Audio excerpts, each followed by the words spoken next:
friends. Welcome. Betty Smoot Madison here with 31 Days to Wise. And we are on day 17. Day 17, y'all. I can see the finish line. Day 17. And today's message is choose your battles wisely. Choose your battles wisely. All right. Wise people don't use up their energy on pettiness. They don't use up their energy and their emotions and their wisdom on drama, petty quarrels. Chapter 17, verse 14 says, starting a quarrel is like breaching a dam. So drop the matter before a dispute breaks out. Drop the matter before a dispute breaks out.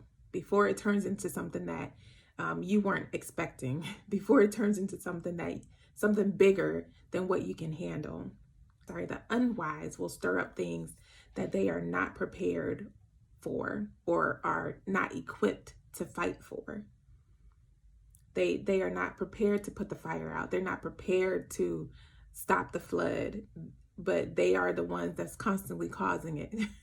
They are the ones that caused the flood. They broke the dam. They breached the dam. But they had no equipment, nothing to be able to handle the dam once the water started rushing.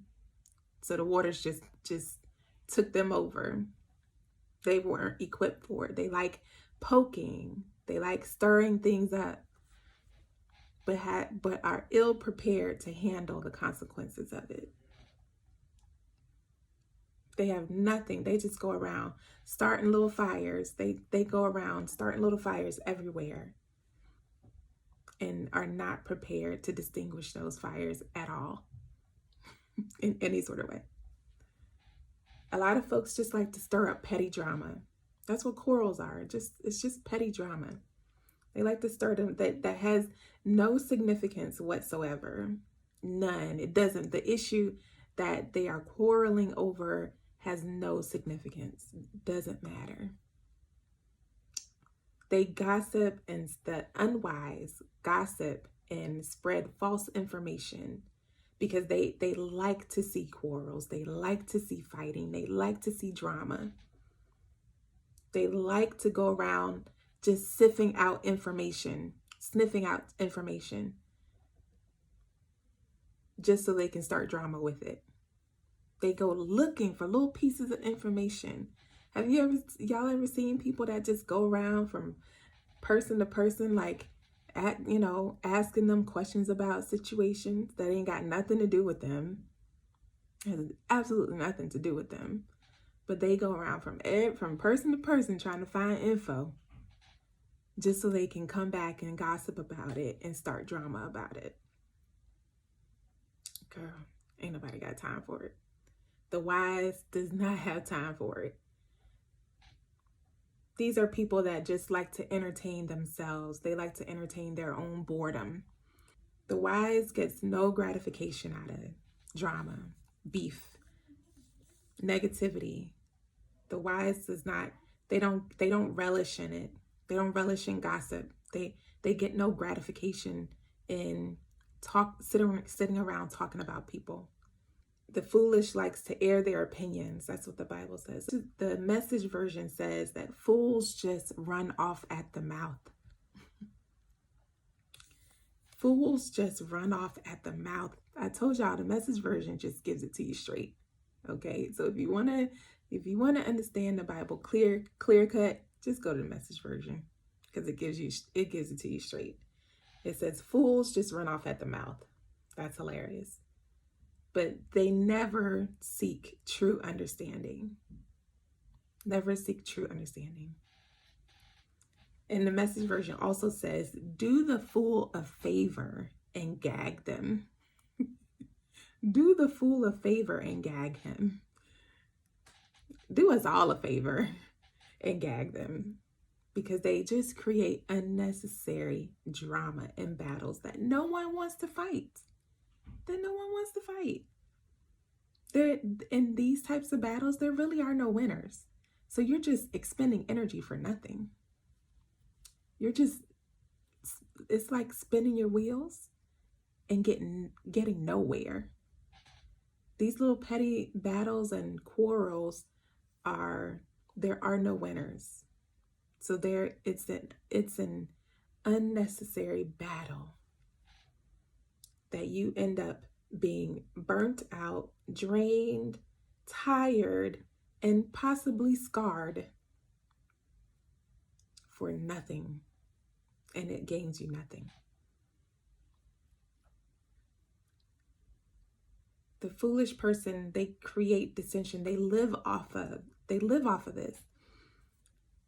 They enjoy malice. They are spiteful. They like to go tat for tat. And they will just keep dramas going. They will just keep it going, constantly talking about it, constantly bringing it up to everybody. And then they'll be the same ones that can't figure out why their own life is just stagnant. Nothing happening in their life. Nothing. Nothing good is happening. There's no advancement, no progress, no promotion, no nothing. They've just been in the same place forever. But they don't correlate the two. They don't see how the unwise and the foolish don't even see how one is associated with the other. So they just remain stagnant. Stagnant is, and they're not growing, they're not flourishing, constantly experiencing setbacks, constantly experiencing grief and difficulties. They never experience favor.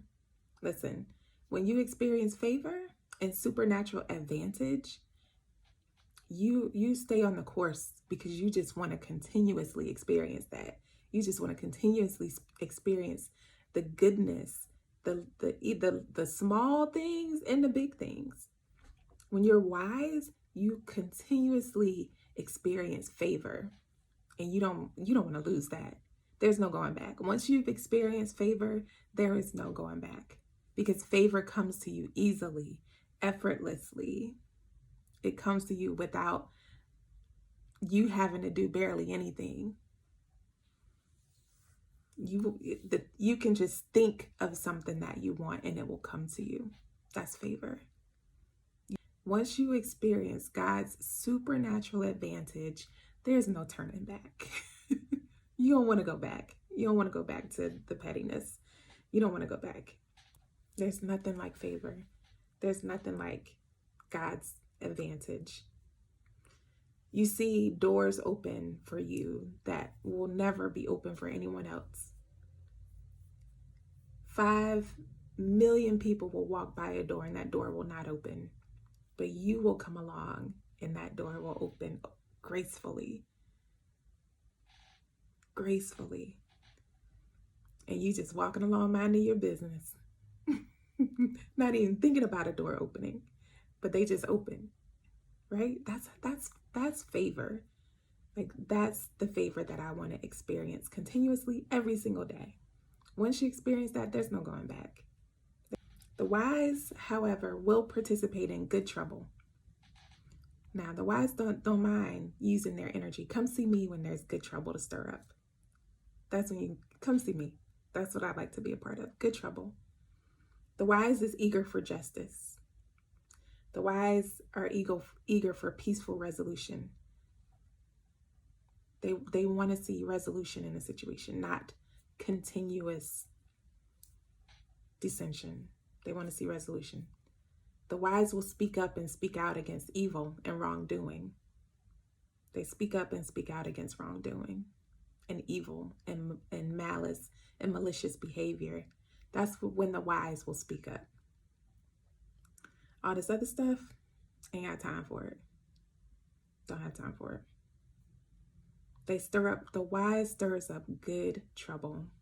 They store up their energy and they expend their energy wisely. They use their energy wisely. They use their time wisely. They use their brain space wisely. The wise will choose battles that invoke change, revolutionary change, spiritual change.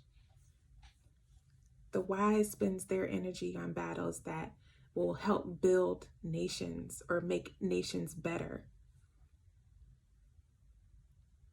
The wise will come into battle when it's a life or death situation, or when it's time to build God's kingdom. That's when the wise will come into battle. And when it's time to go into battle, the wise goes into battle with God. They partner with God. They seek God for strategy on how to win that battle. The wise don't just go in. They don't just go in willy-nilly. They go in after they have sought God's wisdom and sought strategy. Ask God, give me strategy for fighting this battle. And then they will go into that battle and into that fight with the armor of God. And that's why the wise will always win. That's why the wise will always win. They will always win their battles. The battles are few with the wise because God just, he clears the path for them. But every now and then, occasionally, the wise might have to go into battle. But they best believe they go in fully armored. And they always come out victorious. Always. All right. So that's today's message, y'all. Day 17. Choose your battles wisely. Choose your battles wisely. Some things ain't worth. It ain't worth fighting for. It ain't worth the energy. Not worth the time. Choose your battles wisely. All right, y'all. 31 days to wise. See you tomorrow. Bye.